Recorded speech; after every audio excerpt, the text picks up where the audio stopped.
National जियो special policy 2022 के बारे में डिस्कस करेंगे। ये प्रीलिम्स और जीएस पेपर 2 और 3 मेंस के लिए इंपॉर्टेंट है, क्योंकि अगर आपने देखा होगा 2022 का मेंस का पेपर या 2021 का भी या उससे पहले, तो इस तरह के क्वेश्चन पूछे जाते हैं जो एप्लीकेशन बेस्ड होते हैं, जिनका सिटीजन के लिए, नागरिक के लिए, आम जनता के लिए, कॉमन पीपल के लिए यूज हो। तो इस तरह के क्वेश्चन 2-3 क्वेश्चन जरूर पूछे जाते हैं मेंस में। तो ये बहुत इंपॉर्टेंट टॉपिक है। 2021 में ड्राफ्ट पेश किया था इस पॉलिसी का, नेशनल जियो स्पेशल पॉलिसी बोल लो या जियो स्पेशल डेटा पॉलिसी बोल लो इसको। ड्राफ्ट का मतलब क्या होता है? ड्राफ्ट का मतलब होता है किसी चीज़ को फाइनलाइज करने से पहले गवर्नमेंट उसका आउटले तैयार करती है। आउटले जैसे मान लो आपने स्कूल में 2 कॉपी बनाई होंगी, एक रफ काम के लिए और एक साफ काम के लिए। तो पहले आप रफ कॉपी में नोट करते थे, फिर उसके बाद आप साफ कॉपी में नोट करते थे। तो इसी तरह से होता है कि फाइनल पॉलिसी बनाने से पहले ड्राफ्ट पेश करती है गवर्नमेंट कि फाइनल पॉलिसी आएगी तो कुछ इस तरह की होगी। तो अभी 2022 में ही लास्ट यानी कि 29 दिसंबर को यानी कि 30 दिसंबर को नोटिफाई की नेशनल जियो स्पेशल पॉलिसी 2022। अभी तो 1 जनवरी हो गया 2023 का जब मैं इस लेक्चर को बना रहा हूँ। तो हैप्पी न्यू ईयर आप सबको। आते हैं अपने लेक्चर पे। तो ये पॉलिसी है जो जियो स्पेशल डेटा है। जियो स्पेशल डेटा क्या होता है इसके बारे में जानेंगे। पहले इसके डेटा को यूज करने में रेस्ट्रिक्शन थी, यानी कि कुछ लिमिटेशन, कुछ सीमाएं लगा रखी थी गवर्नमेंट ने कि कौन कौन इसको यूज कर सकता है या गवर्नमेंट किस से डेटा ये ले सकती है। तो ये रेस्ट्रिक्शन को लिबरलाइज किया है। लिबरलाइज का मतलब होता है किसी चीज़ को आसान बनाना, उदार बनाना। यानी कि जो जियो स्पेशल डेटा का यूज, जो प्रयोग पहले कठिन था, डिफिकल्ट था, उसको लिबरलाइज करके ये ड्राफ्ट पेश किया 2021 में। और 2022 में 30 दिसंबर को नेशनल जियो स्पेशल पॉलिसी 2022 जारी की। किस मिनिस्ट्री ने जारी की? ये प्रीलिम्स के लिए इंपॉर्टेंट है, ये याद रखना है। Ministry of science and technology, इस मिनिस्ट्री ने जारी की। तो पहले हम जानते हैं कि इसमें जियो स्पेशल का मतलब क्या होता है, क्या डेटा क्या है ये। देखो, जियो का मतलब होता है, आप जानते हो, अर्थ यानी कि भूमि। और स्पेशल, ये वर्ड है जो स्पेशल, इसका मतलब होता है किसी स्थान से related, place, related to any place, कोई भी जगह है। तो भूमि पे कोई भी जगह है उसका डेटा तैयार करना। डेटा आप जानते हो, इंफॉर्मेशन, सूचना, कुछ भी। तो उसकी सारी इंफॉर्मेशन, अर्थ पे कोई भी जगह है, मान लो किसी भी स्टेट में, कोई भी स्टेट है हमारे इंडिया में, वहाँ पे कोई जगह है, कोई प्लेस है, फॉरेस्ट है, जंगल है, या एग्रीकल्चर से रिलेटेड डेटा, ये डेटा तैयार करना, उसकी इंफॉर्मेशन लेना, ये सब कुछ इस पॉलिसी में बताया गया है। तो ये देखो, आप ये इमेज में देख सकते हो, ये ministry of science and technology, याद रखना, इसने नोटिफाई किया ये पॉलिसी। और जियो स्पेशल डेटा का मतलब होता है किसी भी इंफॉर्मेशन को ज्योग्राफी से रिलेटेड, यानी कि किसी भी एरिया से रिलेटेड इंफॉर्मेशन को कलेक्ट करना, एनालाइज करना और स्टोर करके रखना। और इस इंफॉर्मेशन का ह्यूमन एक्टिविटी पे क्या इम्पैक्ट है। जो भी हमने इंफॉर्मेशन ली है, तो वो इंफॉर्मेशन मानव के लिए कैसे यूज की जा सकती है और मानव को कैसे प्रभावित की जा सकती है, ये आता है जियो स्पेशल डेटा में। जैसे मान लो किसी रोड की इंफॉर्मेशन लेना, लोकेशन, वाटर रिलेटेड इंफॉर्मेशन की कहाँ पे नदी है, कहाँ पे नाले हैं, कहाँ पे झील हैं, इन सब की इंफॉर्मेशन, लैंड के बारे में, कहाँ पे खाली है, कहाँ पे फॉरेस्ट है। तो ये सब इंफॉर्मेशन, डिसीज़ कहाँ से स्प्रेड हुई है, अर्थक्वेक कहाँ पे आते हैं, ये इवेंट को रिकॉर्ड करने में भी ये जियो स्पेशल डेटा काफ़ी हेल्प करता है। तैयार कैसे करते हैं हम इसको, डेटा को, इन्फॉर्मेशन कैसे, क्या सब लोग, मतलब जो भी ऑफिसर होते हैं वो घूम घूम के जाते हैं सारी जगह पे, वहाँ पे देखते हैं कि कहाँ पे फॉरेस्ट है, कहाँ पे लैंड है। देखो इसमें क्या है, सैटेलाइट की मदद लेते हैं हम। जो सैटेलाइट होते हैं, आपको पता ही होगा सैटेलाइट के बारे में। सैटेलाइट से इमेज लेते हैं और इमेज से हम तैयार करते हैं ये डेटा। या दूसरा तरीका होता है जीपीएस के जरिए। जीपीएस भी सैटेलाइट के जरिए यूज होता है। जीपीएस आप जानते हैं, ग्लोबल पोजिशनिंग सिस्टम। इसके जरिए ये डेटा तैयार किया जाता है, लोकेशन ली जाती है किसी भी एरिया की, किसी भी जोग्राफिकल एरिया की, और फिर ये डेटा एनालाइज किया जाता है। और एनालाइज करने के बाद जीआईएस का मतलब होता है ग्लोबल इंफॉर्मेशन सिस्टम। तो ग्लोबल इंफॉर्मेशन सिस्टम का जो डेटा ये जीपीएस के जरिए या सैटेलाइट के जरिए तैयार किया था, उसको एनालाइज किया जाता है। फिर उससे मैप बनाए जाते हैं। मैप आपको पता है, नक्शा, वो कैसे यूज हो सकता है कि कहाँ पे रिवर है, कहाँ कहाँ से जा रही है, कहाँ पे एग्रीकल्चर की जा रही है, कहाँ पे एग्रीकल्चर अच्छी है, कहाँ पे एग्रीकल्चर लैंड अच्छी है, कहाँ पे सॉइल कैसी है, सॉइल की क्वालिटी कैसी है। तो ये सब इसमें तैयार किया जाता है मैप में, उसका डॉक्यूमेंटेशन किया जाता है, डॉक्यूमेंट बनाए जाते हैं और फिर एक एविडेंस यानी कि प्रूफ रखा जाता है उस डेटा को। तो इस तरह से ये जियो स्पेशल टेक्नोलॉजी यूज की जाती है डेटा तैयार करने में। और कौन कौन सी टेक्नोलॉजी यूज होती है? GNSS एंड पोजिशनिंग यानी कि वही GPS के सिस्टम के जरिए। GIS हमने पढ़ लिया है, global information system.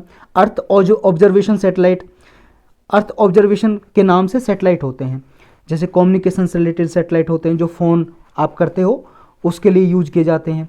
Earth observation, अर्थ की यानी कि जैसा इसके नाम में भूमि की ऑब्जर्वेशन करने के लिए ये सैटेलाइट यूज किए जाते हैं।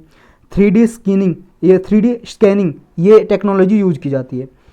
तो ये जियो स्पेशल जो पॉलिसी है इसका विजन और गोल क्या है? इसके विजन और गोल हैं कि इंडिया को जियो स्पेशल जो स्पेस है इसमें वर्ल्ड लीडर बनाना। दूसरा इसका गोल है, विजन है कि हमारे इंडिया के लिए, कंट्री के लिए नेशनल जियो स्पेशल फ्रेमवर्क तैयार करना है। और जो हमारी इकोनॉमी है या सिटीजन से रिलेटेड सर्विसेज हैं या डिजिटल इकोनॉमी है, इसकी तरफ हमें मूव करना और सिटीजन के लिए सर्विसेज प्रोवाइड करना जियो स्पेशल डेटा के जरिए।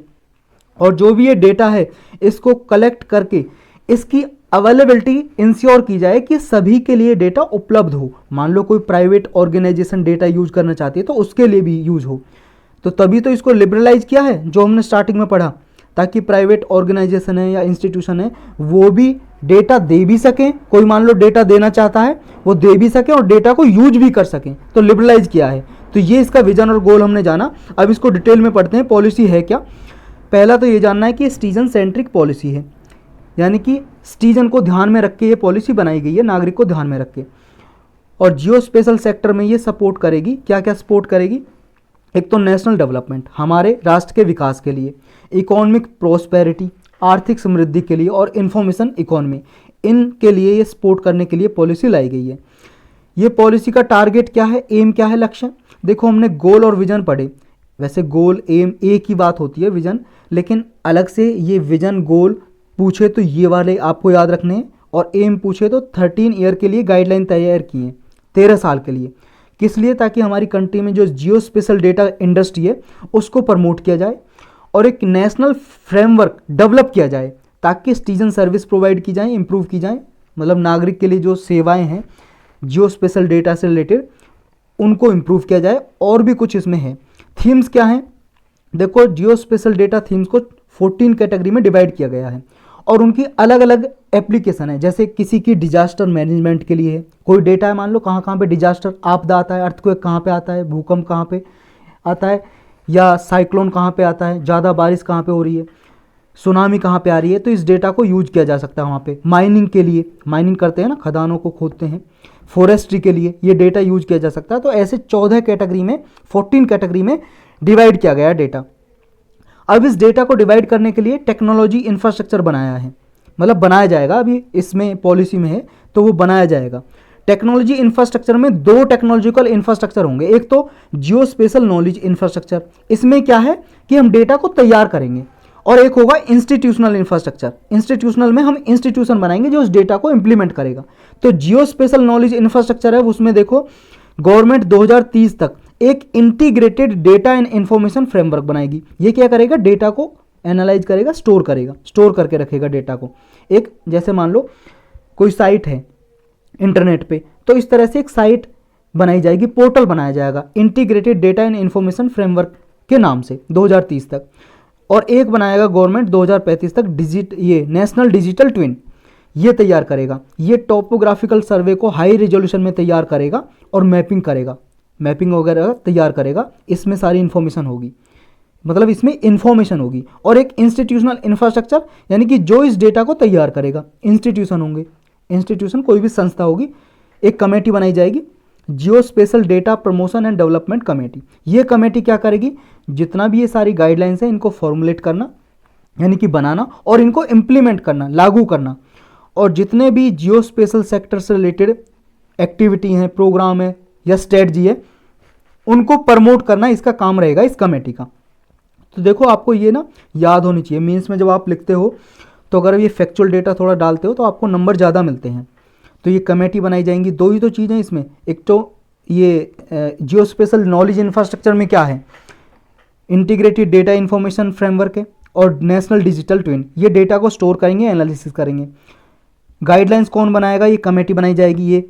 और दूसरा एक लीगल फ्रेमवर्क 2025 तक बनाया जाएगा, ये कॉमर्शलाइजेशन को इन्हेंस करेगा, यानी कि प्राइवेट ऑर्गेनाइजेशन में कैसे यूज करना है, ये सब कुछ इसको प्रमोट करेगा इसका ये लीगल फ्रेमवर्क।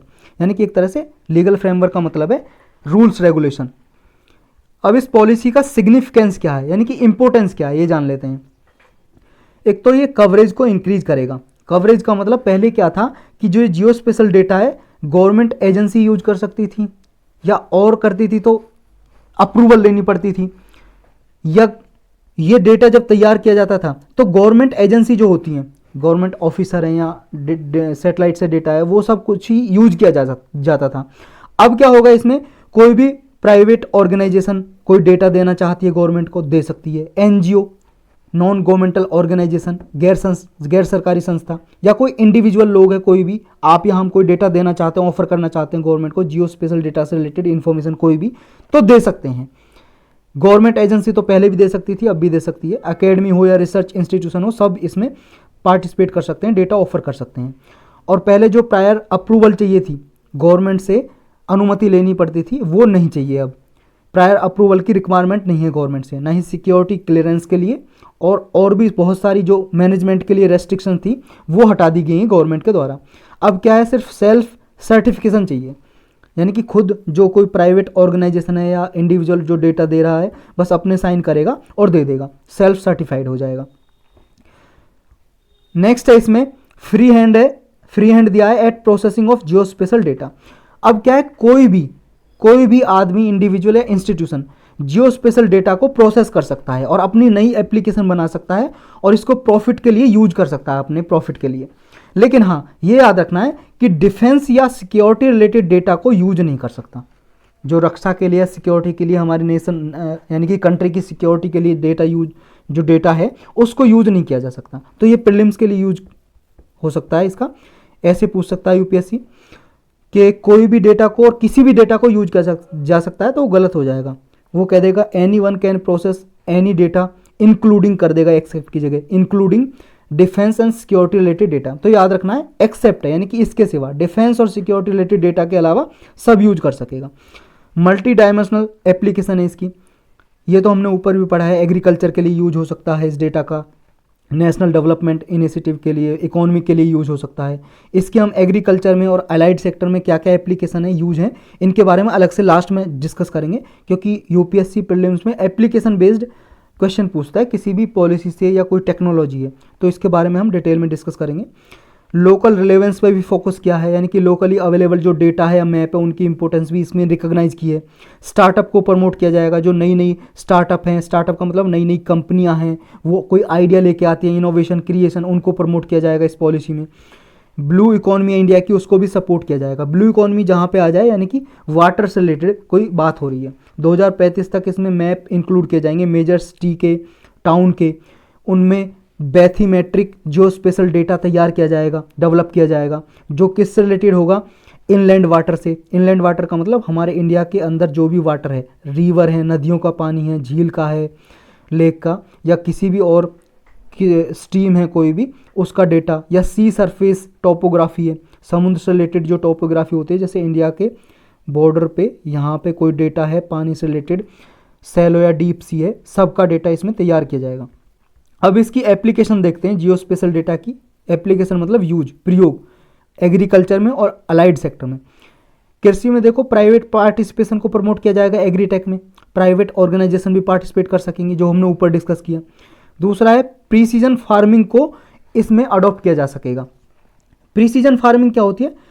प्रीसीजन फार्मिंग का मतलब है खेती करने में जो एग्जैक्ट चीज़ चाहिए इतना ही हम यूज करें। जैसे कितना हमें खाद चाहिए, फर्टिलाइजेशन कितना करना है, फर्टिलाइजर हमें कितना यूज करना है, यूरिया कितना यूज करना है, डीएपी कितना डालना है खेत में, उतना ही लें, ज़्यादा नहीं, वेस्टेज ना हो। तो इसे बोलते हैं प्रीसीजन फार्मिंग। जितना पानी चाहिए उतना पानी डालें, जितना सॉइल में, मिट्टी में रिक्वायरमेंट है खाद की, उतना ही खाद डालें, और कब काटना है, कब फसल को बोना है, इसे बोलते हैं प्रिसीजन फार्मिंग, यानी कि exact timing, exact data use किया जाए। और ये आर्टिफिशियल इंटेलिजेंस को यूज करके प्रिसीजन फार्मिंग को यूज किया जा सकेगा, या GNSS global navigation satellite system का डेटा यूज करेगा, या बिग डेटा को यूज करके लोकेशनल डेटा को अडॉप्ट किया जा सकेगा। लोकेशनल डेटा का मतलब जैसे GPS के जरिए डेटा को लोकेट किया जाएगा, यानी कि किसी भी प्लेस को लोकेट किया जाएगा और उसका डेटा स्टोर किया जाएगा GIS के जरिए। GPS लोकेट करेगा, ग्लोबल पोजिशनिंग सिस्टम क्या है, लोकेट करेगा जगह को, उसका डेटा स्टोर कौन करके रखेगा, GIS ग्लोबल इंफॉर्मेशन सिस्टम। और ये डेटा किस में हेल्प करेगा, ये जो डेटा तैयार किया जाएगा क्रॉप स्काउटिंग में। स्काउटिंग का मतलब पता लगाना कि फसलें कहाँ पे अच्छी उगाई जा सकती हैं, कहाँ पे नहीं। सॉइल की सैंपलिंग करेगा, यानी कि मिट्टी कहाँ पे अच्छी है, गुणवत्ता कहाँ पे कैसी है, इसका पता लगाया जा सकेगा। वीड लोकेशन, वीड का मतलब खरपतवार, कहाँ पे अनवांटेड ग्रास है, इसका पता लगाया जा सकेगा।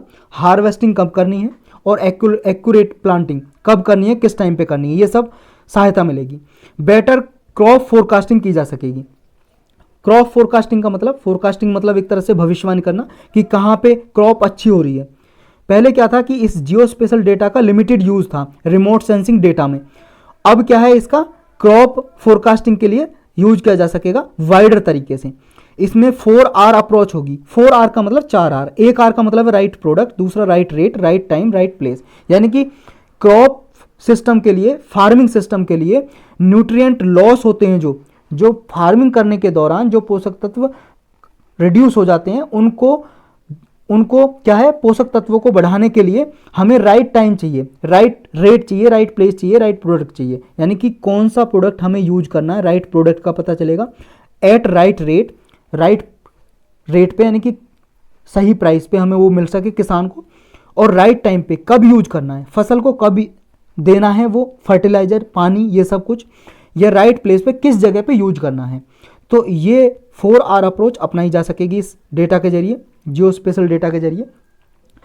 कई सारी गवर्नमेंट की स्कीम है जो एग्रीकल्चर के लिए चलाई जा रही हैं, जैसे PM फसल बीमा योजना, पर ड्रॉप मोर क्रॉप, तो इनको भी इम्प्लीमेंट करने में आसानी मिलेगी। और इससे क्या है, जैसे किसानों की जो क्रॉप है उनके जरिए क्रॉप का बीमा कराया जाता है इस PM फसल बीमा योजना में, कि अगर मान लो क्रॉप यानी कि फसल खराब हो जाती है, मान लो ओले पड़ गए, या फिर मान लो बहुत ज़्यादा बारिश हो गई, या किसी तरीके से जंगली जानवर फसलों को खा गए, तो इसमें नुकसान जब होता है तो फसल बीमा योजना के जरिए किसान को इंश्योरेंस दिया जाता है। तो इंश्योरेंस के लिए तो डेटा चाहिए ना, जो एजेंसी है, कंपनी है जो इंश्योरेंस करेगी, तो वो जब इंश्योरेंस करेगी वो डेटा यूज कर सकेगी इस जियो स्पेशल डेटा को। तो यानी कि बैंकिंग, फाइनेंशियल सर्विसेज और इंश्योरेंस के लिए डेटा यूज किया जा सकेगा, सहायता करेगा। लैंड होल्डिंग साइज को इंक्रीज करेगा। गवर्नमेंट ने एक स्वामित्व स्कीम चलाई थी ताकि जितने भी लैंड है, भूमि है, उसका डिजिटलाइजेशन किया जा सके, यानी कि किसके नाम पे है उसका इंफॉर्मेशन डिजिटली हो, कंप्यूटर पे हो, इंटरनेट पे हो। तो ये स्कीम में भी जियो स्पेशल डेटा का यूज आसानी से किया जा सकेगा और प्रिसीजन फार्मिंग को प्रमोट किया जा सकेगा। जो इकोसिस्टम मार्केट है इसका भी डेवलपमेंट किया जा सकेगा। जैसे मान लो कहीं पे ग्रीन हाउस गैस का इमिशन हो रहा है या नाइट्रेट की लीचिंग हो रही है, तो उसकी जो कंजर्वेशन प्रैक्टिसेस हैं ये अपनाई जा सकेंगी ताकि एयर और वाटर क्वालिटी को इम्प्रूव किया जा सके और इस एयर वाटर क्वालिटी की जो मार्केट है इसके इकोसिस्टम को प्रमोट किया जा सके। अब देख लेते हैं अलाइड सेक्टर में कहाँ पे यूज होता है, किस तरह से। देखो एग्रीकल्चर एंड अलाइड सेक्टर लिखते हैं, जो अलाइड सेक्टर का मतलब है एग्रीकल्चर के साथ ही जो एक्टिविटी करते हैं किसान वगैरह, जैसे फिशिंग करते हैं, फिशिंग मछली उत्पादन, तो ये फिशिंग में या फिशरीज में यूज किया जा सकता है जियो स्पेशल डेटा का। डीपर फिशिंग के लिए समुद्र में कहाँ पे कितनी मछली है, कहाँ पे ज़्यादा कहाँ पे कम है, ये सब डेटा यूज किया जा सकता है। और फिशरमैन को अफ्लीमेंट करने के लिए, उनकी आमदनी बढ़ाने के लिए इस डेटा का यूज किया जा सकता है। ये जो फिशरी है इसकी प्रोसेसिंग करने के लिए गवर्नमेंट ने एक PM मत्स्य संपदा योजना चलाई गई थी, इसको भी प्रमोट किया जा सकेगा, इस स्कीम को भी इस जियो स्पेशल डेटा के जरिए। डेयरी सेक्टर में यूज किया जा सकता है। डेयरी सेक्टर मतलब जो पशु दूध उत्पादन के लिए पाले जाते हैं, डोमेस्टिकेशन किया जाता है, जो पशुओं का, उनके लिए कैसे? देखो उनके लिए क्या है कि बहुत सारे लोग क्या हैं जो किसान या कोई भी पशु को पालते हैं, भैंस या गाय को, तो उनको चराने जाते हैं ना, तो चराने के लिए ग्रेजिंग ग्राउंड चाहिए, यानी कि जिस ग्राउंड पे पशुओं को चराया जाता है। चराने का मतलब तो आप जानते हो ना, अगर गांव से होंगे तो जानते होंगे, चराने का मतलब पशु यहाँ पे घास वास है उसको खा रही है, तो ये हो गया चरना। तो जो भी ग्रेजिंग ग्राउंड है, ग्रेजिंग का मतलब है चरना, तो ग्रेजिंग ग्राउंड का पता लगाया जा सकेगा कि जियो स्पेशल डेटा से कि यहाँ पे इतना ग्रेजिंग ग्राउंड है और ये यूज किया जा सकता है, और यहाँ पे ग्रेजिंग ग्राउंड बहुत ही लिमिटेड है, ये यूज नहीं किया जा सकता। तो इस तरह से कैटल के लिए, पशुओं के लिए ग्रेजिंग ग्राउंड कहाँ पे, इसका अच्छे से मैनेजमेंट किया जा सकेगा। माइनर फॉरेस्ट प्रोड्यूस में इसका यूज किया जा सकेगा। माइनर फॉरेस्ट प्रोड्यूस का मतलब होता है कि जैसे मान लो जंगलों में जो आदिवासी लोग रहते हैं, जो वहाँ पे फॉरेस्ट में कोई चीज़ है, गोंद हो गया, गम, या कोई लकड़ी है टूट गई है, तो उनका यूज करना और उनके प्रोडक्ट का मार्केटिंग करना, ये सब यानी कि ट्राइबल कलेक्शन जो करते हैं माइनर फॉरेस्ट प्रोड्यूस का और मार्केटिंग करते हैं उनके प्रोडक्ट की, तो ये सब जियो स्पेशल डेटा से आसानी से किया जा सकेगा।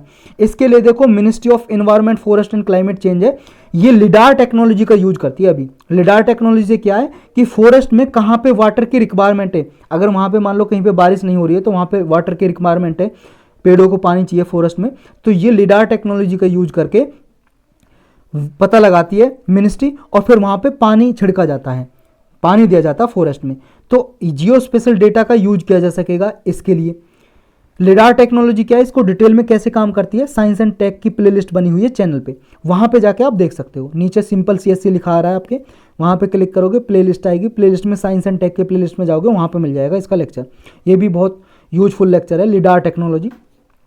नेक्स्ट है रिज टू वैली अप्रोच के लिए यूज किया जा सकता है, यानी कि जो रेन वाटर है, कहाँ पे बारिश हो रही है, उस बारिश के पानी को डाइवर्ट कहाँ पे करना है, कहाँ पे रोकना है, डिटेन करना है, कहाँ पे स्टोर करके रखना है, और कब उस पानी का यूज करना है, तो ये जियो स्पेशल डेटा से आसानी से किया जा सकेगा। तो यही था इस लेक्चर में। देखो हम कल से या 1-2 दिन में या कल से कोशिश करेंगे जो हमारे करंट अफेयर के लेक्चर हैं वो दोबारा से स्टार्ट करें, और जो भी इंपॉर्टेंट है, क्योंकि आपका प्रीलिम अब नज़दीक आ रहा है, मई में प्रीलिम से, तो कोशिश करेंगे सारी जो प्रीलिम्स के लिए इंपॉर्टेंट हैं वो सारी चीज़ें कवर की जाएं।